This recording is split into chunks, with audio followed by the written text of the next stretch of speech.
नमस्कार दोस्तों, मैं राजेश दुधानी एडवोकेट आज आपके साथ में डिस्कस करने जा रहा हूं एक ऐसे टॉपिक के बारे में जो बहुत से केसेस में देखा जाता है कि लड़का या लड़की दोनों के साथ ही शादी के समय ऐसा हो जाता है। दोस्तों वो है फ्रॉड, फोर्स यानी कि धोखे से, कपटपूर्वक या बलपूर्वक की गई शादी के बारे में। दोस्तों हिंदू मैरिज एक्ट के section 12 clause 1 sub clause C के तहत में एक प्रोविजन दिया गया है जिसके तहत में कोई भी व्यक्ति अगर किसी के साथ में धोखे से, बलपूर्वक या कपटपूर्वक कोई शादी की जाती है तो वो अनलमेंट की डिग्री ले सकता है और अनलमेंट की डिग्री लेने के बाद में उसका जो स्टेटस है वो सिंगल स्टेटस ही माना जाएगा, उसमें वो डाइवोर्सी नहीं कहलाया जाएगा। दोस्तों जो फ्रॉड और जो फोर्सफुल है वो उनमें कौन कौन सी कैटेगरी आती है उसके लिए मैं आपके साथ में बताने जा रहा हूं और आपको मैं एक एक करके बताऊंगा कि किस तरह की जो शादियां हैं वो शादियां फ्रॉड से या फिर जो धोखे से की गई शादियों के श्रेणी में आएगी। दोस्तों इसमें सबसे पहला जो मुख्य कारण है वो ये है कि मान लीजिए किसी लड़की के साथ में उसको ऐसा कह के ले जाया जाता है कि भाई ठीक है कोई पूजा करवानी है और शादी से पहले वो पूजा जरूरी है, और दोस्तों वो पूजा के दौरान ही उसको शादी के लिए तैयार करके अगर उसकी शादी करवा दी जाती है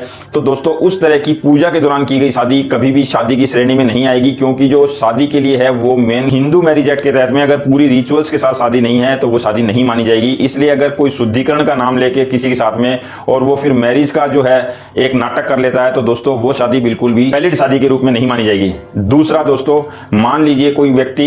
कोई भी पार्टनर शादी के समय अपनी जो सैलरी है वो बहुत हाई बताता है और अपना जो उसने जो ऑनलाइन वेबसाइट है या पोर्टल है जिसपे जो मैरिज का उसने अपना बायोडाटा डाला हुआ उस पे भी वो जो सैलरी है वो 1 लाख या 2 लाख रुपए शो कर रहा है, और बाद में दोस्तों जब उसकी एम्प्लॉयमेंट से या उसकी जो एम्प्लॉयर से सैलरी की स्लिप वगैरह मिलती है और उसमें वो सैलरी कम आती है तो दोस्तों ये भी एक तरह से धोखा और फ्रॉड के श्रेणी में आएगा। तीसरा दोस्तों, मान लीजिए किसी व्यक्ति की क्वालिफिकेशन जो है बहुत कम है, वो अंडर ग्रेजुएट है और वो शादी के समय अगर अपने आप को ये शो करता है कि उसकी क्वालिफिकेशन बहुत हाई है और अपनी वेबसाइट पोर्टल पर अपने आप को वो चार्टर्ड अकाउंटेंट या बहुत क्वालिफाइड दिखाता है, लेकिन बाद में जब उसकी एक्चुअल पोजीशन पता चलती है तो ऐसा लगता है कि उसकी क्वालिफिकेशन बिल्कुल भी नहीं है या वो मैट्रिकुलेट है, तो दोस्तों ये भी एक फ्रॉड की श्रेणी में ही आएगा। दोस्तों मान लीजिए किसी की व्यक्ति की जो है शादी से पहले कोई सीरियस डिजीज है और वो सीरियस डिजीज को डिस्क्लोज नहीं कर रहा है और शादी के बाद में अगर पता चलता है तो दोस्तों ये भी एक कंसीलमेंट ऑफ फैक्ट के तहत ही आएगा।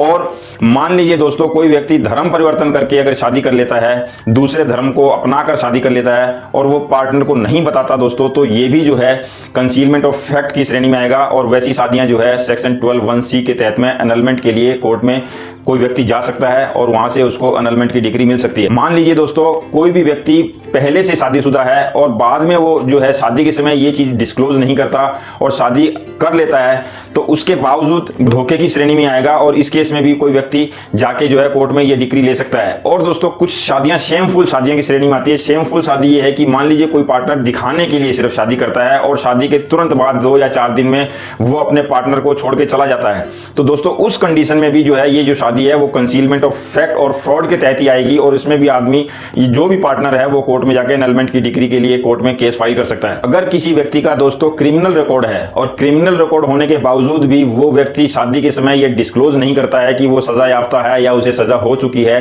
तो दोस्तों ये चीज भी जो है कंसीलमेंट ऑफ फैक्ट के तहत ही आती है। और एक बहुत इंपॉर्टेंट ये है कि मान लीजिए किसी भी पार्टनर को नशे की हालत में ले जाके उससे शादी कर ली जाती है, यानी उसको किसी तरह से कोई नशा देकर उसके साथ शादी की जाती है, तो दोस्तों ये शादी भी जो है फ्रॉड और फोर्सफुल की श्रेणी में आएगी और इस शादी के लिए भी कोई व्यक्ति एनलमेंट का केस फाइल कर सकता है। दोस्तों एनलमेंट के केस के लिए स्पष्ट तौर पर लिखा हुआ है कि कोई भी कॉन्सेंट जो है फ्रॉड और फोर्स से ली गई हो